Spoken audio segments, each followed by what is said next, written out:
Dim ta dim ta ta na ta dani ta dani ta da re dani dre ta na ta dani ta da re dani dim ta ta na ta dani ta na ta dani dim ta ta na ta dani. नमस्कार, मैं हूं संजीव अभ्यंकर। आज मैं मेरी musical journey आपके साथ share करने वाला हूं। वैसे जर्नी बहुत लंबी है, 40 साल से ऊपर है।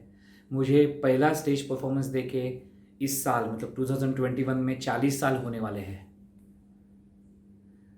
तो संक्षिप्त में बताऊंगा, मेरी माँ म्यूज़िक की डॉक्टरेट थी, शास्त्रीय संगीत का उनका बहुत बड़ा अभ्यास था।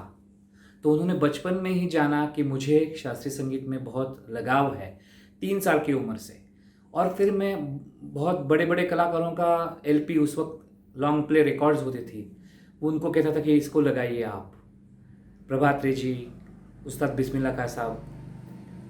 तो वो मेरा लगाव देख के उन्होंने सोचा कि मुझे 8 साल की उम्र में ही क्लासिकल म्यूज़िक, जिसको ख्याल फॉर्म कहते हैं, ख्याल मतलब इमेजिनेशन, राग के 5, 6, 7, 8 स्वरों के अंदर अपनी कल्पना विस्तार से खूबसूरत खूबसूरत संगतियाँ ढूंढना और राग का एक भाव चित्र, भाव विश्व बनाना।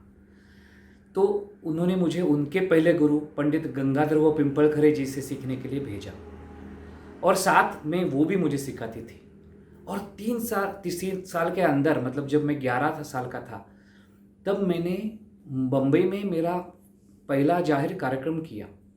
और उसमें पहले तो षण्मुखानंद ऑडिटोरियम में जो प्रोग्राम हुआ वो तो नाट्य संगीत रजनी थी, और बाद में दिसंबर में पार्ला में दीनानाथ मंगेशकर ऑडिटोरियम में मेरा ख्याल का प्रोग्राम हुआ। मैंने आसावरी राग गाया, और फिर तब से एक अलग दुनिया में मेरा प्रवेश हुआ as a child prodigy, as a wonder boy. बहुत जगह पे मैंने प्रोग्राम किए, बेलगांव, कुंदगोड़, हुबली, बैंगलोर, काफ़ी सारी जगहों पे।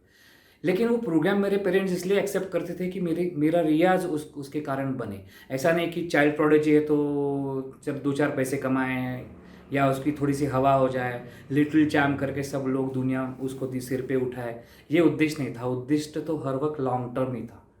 मेरी माँ हर वक्त मुझे बोलती थी कि तुम्हारा उद्देश्य लॉन्ग टर्म है, तुम्हारा गाना 50 साल से ऊपर लोगों ने सुनना चाहिए। और वो मुझे ख्याल गाना गायक ही बनाना चाहती थी। ऐसा नहीं कि गाने के ऊपर घर चले, इतना छोटा सा एम्बिशन नहीं था। तो ख्याल गायक, क्लासिकल सिंगर एक बहुत बड़ा एम्बिशन होता है। क्यों? क्योंकि क्लासिकल सिंगर अगर उसको 3 घंटे की ख्याल गाने की बैठक जमानी है, लोगों को पकड़ के रखना है, तो जैसा फिल्म का डायरेक्टर होता है ना, वैसे उसके अंदर प्रतिभा चाहिए। फिल्म का डायरेक्टर होता है तो वो स्क्रिप्ट क्या चाहिए उसी का सिलेक्शन होता है, उसके अंदर गीत कहाँ चाहिए उसी का सिलेक्शन होता है, किस प्रकार का संगीत चाहिए उसी का सिलेक्शन होता है, किस प्रकार की आवाज़ चाहिए, कौन उसमें एक्टिंग करेगा, और एक्टिंग जो करते हैं उनसे क्या करवाना है एक्टिंग, अल्टीमेटली फाइनल रिजल्ट क्या चाहिए, फिल्म की पेस कैसी रहेगी, वो धीरे धीरे चल के क्लाइमैक्स के कैसे पहुँचेगी। ये सब इसलिए कहते हैं कि एक फीचर फिल्म होती है वो उसका डायरेक्टर का माध्यम है, ऐसा कहते हैं। तो वैसे ही क्लासिकल म्यूज़िक के लिए 3 घंटे की अगर आपको बैठक जमानी है तो विद्या चाहिए आपके पास, आवाज़ खूबसूरत चाहिए, लेकिन आपको उसको हर वक्त ठीक में रखना भी पड़ता है, और एक स्किल सेट डेवलप करना पड़ता है कि आप स्टेप बाय स्टेप लोगों को कैसे इंटरेस्टेड रखेंगे एंड तक। तो ये तो डायरेक्टर के जैसा ही काम होता है। तो और उसके लिए बहुत पेशेंस भी चाहिए, क्योंकि इतनी विद्या आपको लेनी होती है तो बहुत साल लगते हैं। मैंने 16 साल फॉर्मल ट्रेनिंग लिया, मतलब चाइल्ड प्रोडिजी होने के बावजूद भी फॉर्मल ट्रेनिंग इतना मुझे लेने पड़ा, और बाद में भी वो चलता ही रहा। मेरी माँ, मेरी गुरु, पहली गुरु हर वक्त मेरे साथ ही थी। तो एक लंबी जर्नी की शुरुआत हुई जहाँ पे बहुत बड़े बड़े कलाकारों ने मुझे सुना, पंडित भीमसेन जोशी जी, उनसे भी सीनियर श्रीमती हीराबाई बोड़देकर जी, पी.एल. देशपांडे जी, सब बड़े बड़े कलाकार हैं, गंगूबाई हानगल जी। और मेरे पेरेंट्स को कहा कि संजीव का जन्म गाने के लिए ही हुआ है। और जब मेरी माँ, उनके दूसरे गुरु पंडित जसराज जी, जो मेरी माँ के लिए भगवान जैसे थे, मैं तो बहुत छोटा था, मुझे मालूम ही नहीं था ये सब कितने बड़े बड़े कलाकार हैं। तो माँ ने सोचा कि अगर वो मुझे सिखाएंगे तो मैं फुल टाइम गाना करूँ। तो जब गुरुजी ने मुझे सुना तो पहले उन्होंने कहा कि ये तो तीसरे जन्म का गाना गा रहा है तुम्हारा बेटा, तो इसको क्या बनवाना है, इसका एकेडमिक करियर कैसा है, इंजीनियर वगैरह बन सकता है क्या? तो मेरे पेरेंट्स ने कहा कि आराम से इंजीनियर बन सकता है। तो उन्होंने कहा कि नहीं, अभी डिसाइड करो, वो तो गाने के लिए पैदा हुआ है, अगर मेरे पास आएगा तो फुल टाइम यही करेगा। उसकी पूरी जो कंसंट्रेशन है, उसकी पूरी एनर्जी है, वो इसमें ही लगे, वो सर्वोच्च पाने की कोशिश करे। और घर में भी मुझे यही मिलता था, सब कहते थे कि लो एम इज़ अ क्राइम। तो लो एम मेरा सबसे ज़्यादा पैसा और नाम कमाना कभी था ही नहीं। मेरे अंदर जो प्रतिभा है उसका सर्वोच्च आविष्कार मैं कर पाऊँ, जो मैं दुनिया को मैक्सिमम दे सकता हूँ। क्या होता है, लोगों की शायद रिक्वायरमेंट 80 हो, लेकिन अगर मैं 95 दे सकता हूँ तो मैं क्यों 80 में खुश रहूँ।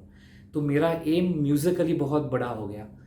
और बाय गॉड्स ग्रेस मुझे पंडित जसराज जी ने, मेरे गुरु, जिनको मैं गुरुजी कहता हूँ, उन्होंने शागिर्द के रूप में एक्सेप्ट किया। और फिर सबसे बड़ा विश्व मुझे खुल गया। कौन सा विश्व? नाम कमाने का नहीं। मैं उनके साथ घूमा, उनको वोकल सपोर्ट किया, और राग के एक्सप्रेशन में हर एक राग को वो कैसे जीवित करते हैं, उनको रसराज कहते थे। तो राग का रस कैसे बहता है और एक मैजिक कैसे क्रिएट होता है, ये मैंने अनुभव किया। आपने देखा होगा फिल्म में भी हम लोग कहते हैं ना कि जो किरदार में घुस जाता है एक्टर, हम कहते हैं कि अरे वो ऐसा जीवित किया कि लगता है कि वो वैसा ही है। वो वैसे सच में नहीं होता है एक्टर, लेकिन वो भूमिका में ऐसा घुस जाता है कि वो भूमिका जीवित करता है। वही क्रिया हम एज ए क्लासिकल सिंगर करते हैं। राग के 5, 6, 7 स्वर में ऐसे घुस जाते हैं, वो राग के चित्रों को ऐसा इवोक करने की कोशिश करते हैं, ऐसी प्रार्थना करते हैं कि अगर मैं बागेश्वरी गाऊँ तो जीवित हो जाए और मैं उस वक्त बागेश्वरीमय हो जाऊँ, मैं मारवा राग के मारवामय हो जाऊँ और वो जी पाऊँ और उसको जीवित करूँ और आप सबको भी मेरी फ्लाइट ऑफ फैंसी में ले जाऊँ। लेकिन ये आसान क्रिया नहीं थी। उस वक्त मेरे आजू बाजू में काफ़ी लोग थे जो अभंग गाते थे, नाट्य संगीत गाते थे, पॉपुलर चीज़ें गाते थे और उनको ज़्यादा तारीफ मिलती थी। लेकिन मेरी माँ मुझे कहती थी कि तुम्हारा टारगेट लॉन्ग टर्म है, बहुत मुश्किल है, लेकिन बहुत बुद्धिजीवी है, तुमको जो क्रिएटिव आनंद मिलेगा, क्रिएटिव तुम्हारा काम होने वाला है, तुम नॉस्टैल्जिक चीज़ें नहीं गाने वाले हो, तुम अपनी चीज़ें बनाओगे, ये तुम्हारा टारगेट है। संजीव अभ्यंकर के नाम से वो जानी जाएगी। सो मुझे इतना बड़ा टारगेट दिया गया। उसके लिए आवाज़ की परहेज बहुत ज़रूरी थी, क्योंकि आवाज़ ही जो माध्यम है जिसके स्वरूप आप अपनी कल्पना शक्ति को लोगों तक पहुंचाते हैं। तो मैंने मुझे जो भी ज़रूरत थी, सबको सब चीज़ों की परहेज करने की ज़रूरत नहीं पड़ती, लेकिन मेरी कफ प्रकृति है तो मैंने जो भी कफ क्रिएट करता है वो खाना बंद कर दिया, ताकि आवाज़ हर वक्त साफ रहे। कभी भी सुबह 5 बजे उठाइए, रात में 12 बजे, आवाज़ क्रिस्टल क्लियर होनी चाहिए। जो चीज़ें, तली हुई चीज़ें मुझे तकलीफ देती थी, मुझे एलर्जी थी, तो मैंने उसको खाना छोड़ दिया। सो परफेक्शनिस्ट अप्रोच मेरा बन गया। और बीइंग अ प्रोडिजी, और गुरुजी का भी बहुत ज़्यादा एक्सपेक्टेशन मुझ पे था। सो सबकी जो अपेक्षाएं थी, तो वो सबसे बड़ा मेरे ऊपर एक प्रेशर था कि there can not be any failure in my career. मुझे तो अच्छा ही गाना है और जो लोग मुझसे एक्सपेक्ट करते हैं वही मुझे देना है। और मेरा अल्टीमेट चैलेंज था कि इतने प्रतिभाशाली गुरु कि जिनका गाना घर घर में पहुंचा है, जब मैं उनके साथ लोगों के सामने आया, पूरी दुनिया ने मुझे गुरुजी के साथ सुना, तो एक नेचुरली एक प्रतिभा के कंपैरिजन करने लगे लोग। और वो जो मेरे लिए बहुत घातक था, क्योंकि दो एक के जैसे लोग एक ही एरा में कभी चलते नहीं। जो प्रचलित होता है वही चलता है और जो दूसरा उसके जैसा होता है उसको दुनिया मानती नहीं। और ये मुझे समझ में आया बहुत जल्दी, और 24-25 साल के उम्र में ही मैंने अपना एक अलग मार्ग, उस पर मैं चलने लगा। गुरुजी की अपनी अपनी ब्रांडेड रचनाएं थी कि पंडित जसराज मतलब ये होगा, वैसे मैंने संजीव अभ्यंकर करके ये होगा, ऐसा मैंने 25 साल की उम्र में शुरू किया। मैंने मेरी खुद की पहली रचना बनाई हंसध्वनि राग में। मैं हारी रे पिहारा तुम बिन कछु ना भाए साजनवा मैं हारी। और वो सिलसिला चलते गया, एक के बाद मैंने अपने रिपोर्टर में खुद के स्टैम्प वाली रचनाएं बनाई। और संजीव अभ्यंकर कहते ही आपको मेरी रचनाएं आपके सामने नज़र के सामने आए, ना कि मेरे गुरुजी की। और यही क्योंकि मुझे कंट्रीब्यूटरी अप्रोच मेरे गुरुजी से भी मिला था, उन्होंने भी यही किया था। वो सिर्फ मिले हुए परंपरा में रहे नहीं, उन्होंने अपनी कंट्रीब्यूशन की।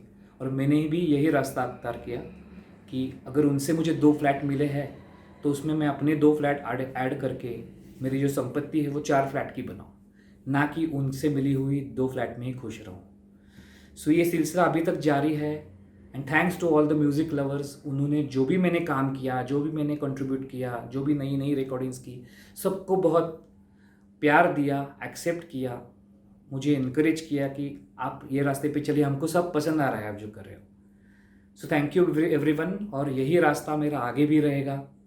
मैं कोशिश करूँगा कि ईश्वर ने मुझे जो प्रतिभा दी है और ये जो अपॉर्चुनिटीज़ दी है अच्छे गुरु की, अच्छे पेरेंट्स की, उसको मैं न्याय दे पाऊँ और मेरी प्रतिभा हर वक्त जागृत रहे, आप लोग उसे हर वक्त इग्नाइटेड रखें, यही प्रार्थना करूँगा।